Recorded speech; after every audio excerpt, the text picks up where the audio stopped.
A cruel uncle auctioned her for mining debt, until a cowboy won and freed her dreams.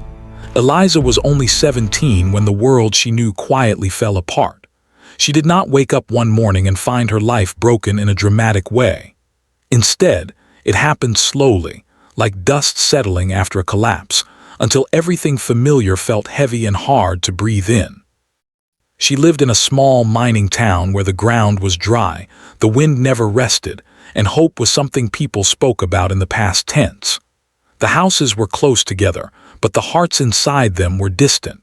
Most families depended on the mines, even though everyone knew the mines were dying. The ore had thinned, the machines were old, and the owners were drowning in debt. Still, people stayed, because leaving required money, and money was something no one had.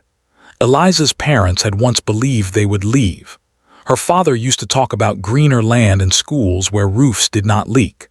Her mother kept a small box under the bed filled with folded papers, applications, letters, and dreams written in careful handwriting. Eliza remembered those nights clearly when her parents whispered plans after they thought she was asleep. Those whispers were warm. They made her believe life could change, but life had other plans. The accident happened on a morning that looked like every other morning. Her father left for the mine before sunrise. Her mother packed his lunch and kissed his cheek. Neither of them knew it would be the last time. When the mine wall gave way, it did not care about promises or families waiting at home. The collapse was fast, loud, and final. Her mother survived only 3 months after that. Grief took her quietly. She stopped eating much, stopped laughing, stopped waking up early. One night, her heart simply gave out, as if it could no longer carry the weight of loss. By the end of that year, Eliza was alone. Legally, she was sent to live with her uncle, her father's older brother. People said it was family responsibility, but Eliza quickly learned that responsibility was not the same as care. Her uncle Harold lived in a small house near the edge of town, close to the abandoned mine offices. He had once worked as a supervisor, but years of poor decisions and bad luck had left him bitter. He spoke loudly, drank often, and blamed everyone except himself. To him, the world was unfair and he was always the victim. At first, Eliza tried to believe things would improve. She cooked, cleaned, and kept quiet. She stayed out of the way and followed rules that were never clearly explained. Some days her uncle barely spoke to her. Other days he snapped over small things, cold food, dust on the table, questions asked at the wrong time. Slowly she realized she was not a niece in his home. She was an expense. Every meal she ate, every candle she lit, every piece of clothing she wore seemed to irritate him. He counted everything. He reminded her often that she owed him. When she asked what she owed, he never gave a clear answer. He only said she would understand when she was older. The mine had been his last chance at success. He had borrowed money to invest in it, believing one good strike would solve everything. When the mine failed, the debt remained. Letters began arriving, thick envelopes with official stamps. Eliza did not read them, but she saw how her uncle's hands shook when he opened them. At night, she heard him pacing. Sometimes he argued with people who were not there. Other times he sat in silence, staring at the wall like it had betrayed him. As the weeks passed, his frustration turned sharper. He began watching Eliza differently, not like family, but like someone measuring weight on a scale. His eyes followed her movements with calculation, not care. When visitors came, he spoke about her as if she were not in the room. "She's strong," he once said to a man Eliza had never seen before. "She works hard," he added, nodding toward her like she was proof of something. The man's gaze made Eliza uncomfortable. She lowered her eyes and focused on scrubbing the floor. Something cold settled in her chest, though she could not yet name it. School became her only escape. It was not a good school, but it was a place where no one yelled and no one counted her breaths as debts. She loved books because they did not judge her. They offered worlds where people were valued for their minds, not their usefulness. Her dream was simple. She wanted to finish school. She wanted to study. She wanted a life where she could choose what happened next. But dreams are fragile when surrounded by hunger and debt. One evening her uncle called her into the main room.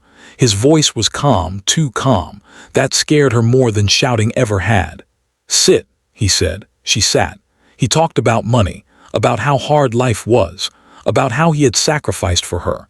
He spoke as if he were doing her a favor by allowing her to exist under his roof. "You're old enough to understand responsibility," he said. Eliza nodded, even though she did not fully understand what he meant. "There are ways to solve problems," he continued, "ways that require cooperation." She could feel it like the air before a storm. Her uncle's desperation was growing, and desperation made people dangerous. Over the next few days, strangers came and went. They spoke in low voices. Papers were signed. Doors were closed. Eliza was told to stay in her room more often. She was told not to ask questions. Once she heard the word auction, but when she asked about it, her uncle slammed his fist on the table and told her to mind her place. Fear settled deep inside her. Not loud fear, but quiet fear, the kind that sits in your stomach and does not leave. She thought about running away, but where would she go? She had no money, no family, no safe place. The town was small and everyone knew everyone. Escape felt impossible. One night she stood at the small window in her room, looking out at the dark land beyond the town. The wind carried dust across the road. The moon was thin. She hugged herself and made a promise in her heart. No matter what happened, she would remember who she was. She would not let the world erase her. She did not know yet that her uncle had already decided her future. That in his mind she was no longer a person but a solution. And as the mind's debt grew heavier, Eliza's life was being quietly weighed against it, without her consent, without her voice, and without mercy. This was only the beginning. The day everything changed did not begin with fear. It began quietly, almost gently, which made it worse. Eliza woke up before sunrise, as she often did. The house was still, except for the soft sound of wind brushing against the walls. She sat on the edge of her bed and listened. No shouting, no pacing. That alone felt strange. Her uncle was usually awake early, already angry at the day. She dressed carefully, choosing her cleanest clothes. She did not know why she felt the need to look neat, but something inside her said it mattered. As she tied her hair back, she noticed her hands shaking. She took a deep breath and forced herself to stay calm. In the kitchen, her uncle was already seated at the table. He did not look at her when she entered. A cup sat untouched in front of him. His face was tight like stone. "Eat," he said without lifting his eyes. She sat and ate slowly. Every sound felt loud. The scrape of the spoon, the swallow of water, the tick of the clock on the wall. When she finished, he stood and grabbed his coat. "We're going out," he said. "Don't ask questions." She noticed they were heading toward the old administrative building near the mines. Her heart began to beat faster. The building had not been used in years. Its paint was peeling and the windows were covered with dust. A few horses were tied outside. Men stood nearby, talking quietly. When they noticed Eliza, their voices lowered even more. Her uncle guided her inside with a firm hand on her shoulder. The room smelled of paper, oil, and something stale. Chairs were lined up along the walls. A table stood at the front with documents stacked neatly. Eliza felt her throat tighten. She wanted to speak, to ask what was happening, but the words stayed trapped inside her. Her uncle finally let go of her shoulder and moved forward to greet a man behind the table. Their conversation was businesslike, cold. Numbers were spoken aloud. Names were checked. Eliza stood there, invisible yet exposed at the same time. Then she understood. This was not a meeting. This was not help. This was a transaction. People entered the room one by one. Some glanced at her briefly.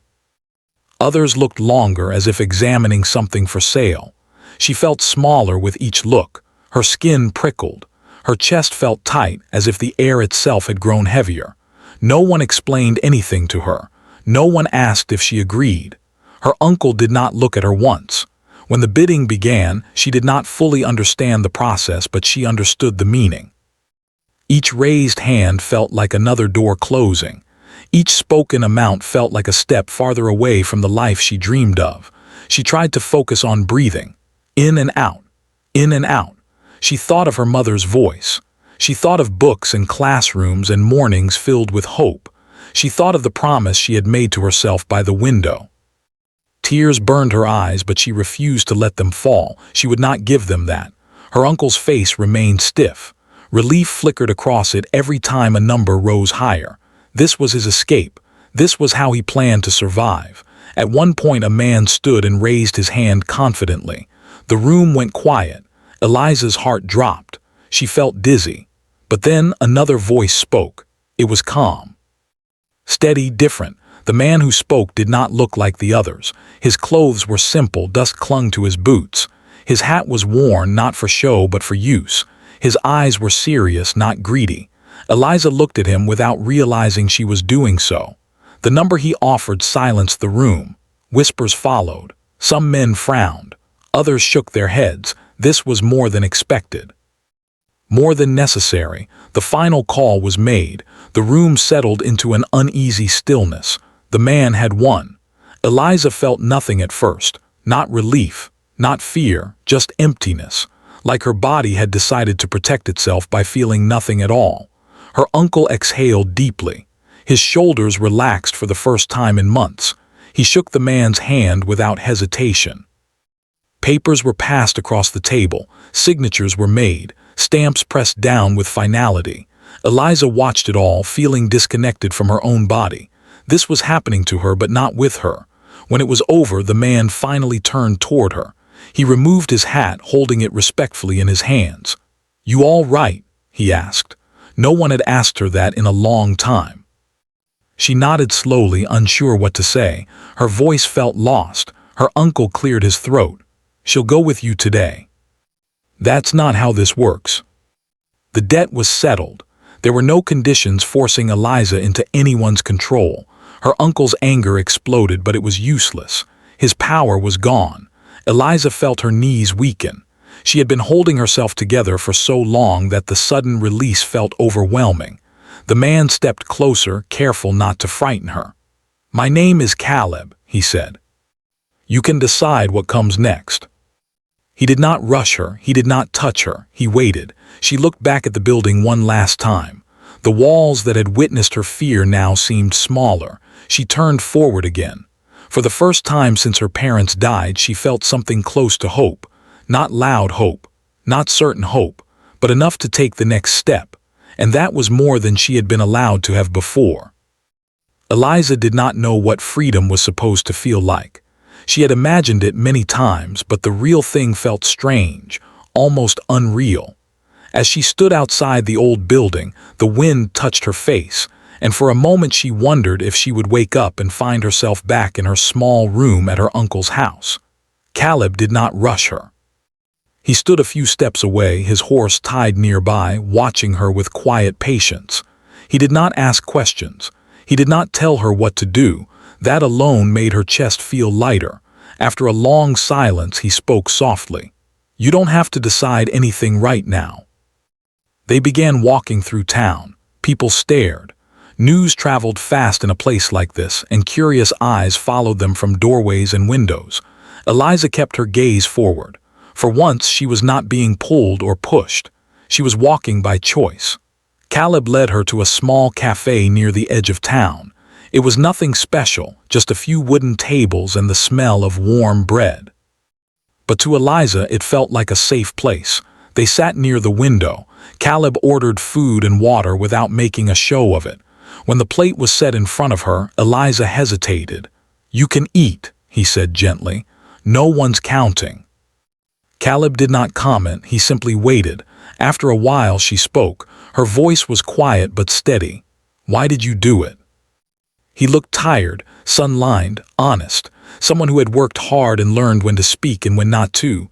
"Where will you go now?" he asked. She swallowed. "I don't know." He offered her a place to stay, not as an obligation, not as payment, but as an option.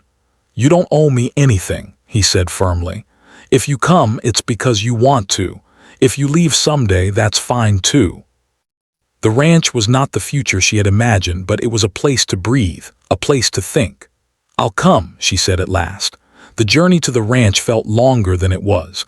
Eliza rode in the wagon, watching the land change slowly. The dusty town faded behind them, the air grew cleaner, the horizon opened wide. When they arrived, she was surprised by how simple everything was. A small house, a stable, open land stretching far and wide, no locked doors, no shouting. Caleb showed her the room she could use. "Rest," he said. "We'll talk later." He never rushed her. When she made mistakes, he corrected them calmly. She noticed something else too. He respected her space. He knocked before entering rooms. He asked before making plans that involved her. These small acts slowly rebuilt something inside her that had been damaged. One afternoon, she found an old box of books in the storage shed. Her hands trembled as she opened it. Textbooks, novels, old journals. Caleb smiled when he saw her excitement. "They belong to my sister," he said. "She loved learning." One evening, as the sun dipped low, Eliza sat on the porch with Caleb. "I want to go back to school," she said. He nodded. "Then we'll make a plan." But each morning she woke up knowing she was free. And that freedom, she realized, was not given in one moment. It was built slowly, kindly, and with choice. Eliza's life did not change all at once. It changed slowly, like the land after a long drought, drinking in rain one drop at a time. After she told Caleb she wanted to return to school, he did not celebrate loudly. He did not promise things he could not give. Instead, he sat with her at the small kitchen table, a piece of paper between them, and began to plan. "We'll do this step by step," he said. "No rush." Old fears crept back, fear of being judged, of being turned away, of being reminded of what she had lost.